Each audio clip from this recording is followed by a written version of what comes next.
Okay, so back attack week, we just ran a drill where we retained, right? Retain the position. My legs real fast. Remember, I'm kind of squeezing my knees together and I'm usually engaging my hamstrings, just like I'm riding a horse bareback, okay? A little bit of a squeeze. I'm not squeezing for dear life, I'm burning my legs out. So we just talked about the seatbelt position.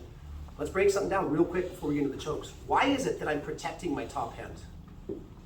Because when he goes to separate my locks, he has to take the top hand. So as Adrian reaches up to go ahead and fight my hand off, I still have transitions to my chokes. If I do it the other way around, the wrong way, he grabs my top hand, now there's no choke. So that is the simple explanation as to why, if I can remember, when I get my seatbelt, my top hand is hidden. Now when he goes to peel this, I still have access to his collar. So that's the 30-second version, okay? By the way, I didn't have somebody explain that to me until I was like a purple belt. And it's just one of those things where I try and get it out to you guys as fast as possible. Very first one, most of us, if you've ever watched one UFC fight, you're familiar with this, so we won't take too long. The rear naked choke. I'm doing everything with my legs, not crossing my feet, squeezing my knees, and engaging my hamstrings to kind of set me down in the saddle. Now I've been here and I've controlled. Another thing, while I'm demoing the moves, we're sitting up like he's driving the motorcycle. But in reality, what's gonna happen? We're gonna be on one side or the other, okay? So for demo purposes, I'm here. When I get ready, the very first thing I'm gonna do is I'm gonna tuck my choking arm in. I want the bottom of my hand, the palm of my hand, to be on the top of his shoulder. So if I can only get it up to here, see how my elbow's way off of his throat? This isn't good. This is more of like a throat crush. I want to get the inside V of my elbow deep right around into the front of his neck.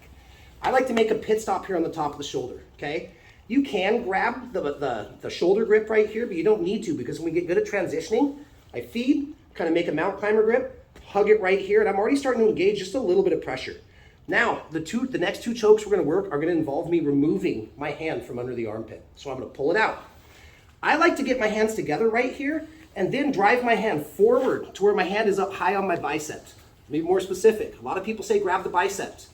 If you can, I'm going to get my choking arm even deeper, and I want my fingers to get around to my tricep. Okay, and I don't need to grab my cloth. It's a simple transition. Here, here, and I get my fingers around. Now the idea is to take my hand, and I see a lot of people stop at the top of the head, but if I do this, he can reach up and pull my hand. Go ahead. Okay, so when I make this transition, I want to get deep, get into my bicep, and it's all about trying to get my hand. There's two different ways. I can come over the top and get my hand at the bottom of the skull, or some people will grab and they'll come back and they'll put the back of their hand on the back of the skull, they'll drive it through, and then turn the palm over to engage. Okay, now, go ahead and stay right there. I'll do this, Adrian, in a second. Once I get this here, and I get my hand low and forward, the idea is to bring my elbows together and then down towards my chest, okay?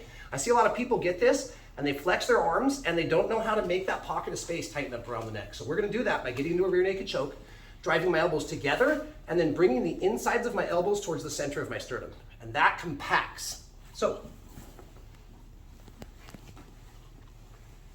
here, here, here. Now my elbows are gonna come together and I'm gonna start to squeeze and come down. Rear naked choke.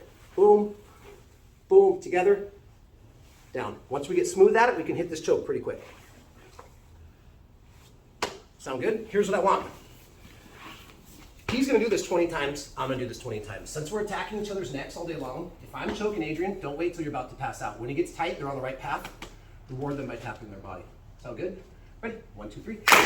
Okay, technique part 2. This one's gonna be even quicker, because I already explained 80% of what we're doing to begin with. Feet in, upper hand hidden, boom. Now these first two chokes are going to involve me pulling this hand out and coming over the shoulder. I'll explain why it's good to have underarm chokes also. So I'm going to set everything up. Let's rotate just like 10 degrees. There we go. Now everybody can see my hands. So I'm going to do the same thing. I'm not just hanging out. I don't want any space between my chest and their back. We call it plating, like putting two plates or two bowls together. They don't like make some weird janky tower. They sit right on top of each other. So the idea is to get my pec muscles stuck to his shoulder blades, okay? Any space that develops here is going to be good for him, and we'll talk about this next week for the counter. So it's not just seatbelt. I'm hugging him from the back. And a lot of times, that's going to mean my chin is real close to over his shoulder, almost like I'm whispering in his neck. Time to go to sleep, Adrian. This is what I like to think of as my mouth is right by his ear. This keeps me nice and tight and plated. Part 1, my choking arm, same thing. I want to get the V of my elbow up and nice and tight. Now I can keep it here. I just like to make that mountain climber grip, and that way if he starts fighting my hand, I've still got a hold. Same thing, guys. Last time I had us kind of come here, right? and then we slid into the rear naked choke. Well, there's gonna be some times that maybe my partner's head is really big or their neck is big, and I can't get even above my forearm. Or I start coming in here and Adrian goes to counter. He grabs my hand and palms it out. Now my rear naked choke is gone, so guess what I'm gonna do? Rotate my palm up, I'm gonna slide back to my rear naked choke, or my short choke. Gable grip, okay, no thumbs, gable, like I'm making 2 spoons, trapping the bug. Now, I see this all the time. People's elbow, I might be able to finish from here just off of brute force alone, but I'm lacking some technique. So here's the idea. I wanna put a crook in my wrist. So I go here, he blocks. I turn my palm up, I slide it back, I make my gable, and I make a little bend in my wrist. I want the front of my forearm to be behind his shoulder. So in other words, I don't wanna be over here on the top of his shoulder. I wanna connect my elbow to the center of his spine if possible.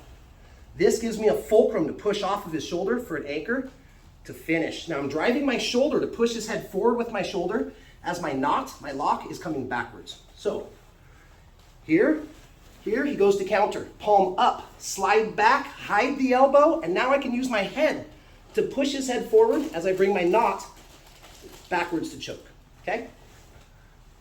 Here, he counters, he pulls my hand. Hide the elbow, drive forward with your head and your shoulder, bring the knot, and the same thing, flex, squeeze, and drop the elbow in. Last time. He counters, slide into my short choke, and I finish. Okay, so this is the short choke. Probably the reason they call it is a short version of the full rear naked choke. Okay, same thing, you go 20, your partner goes 20. 1, 2, 3.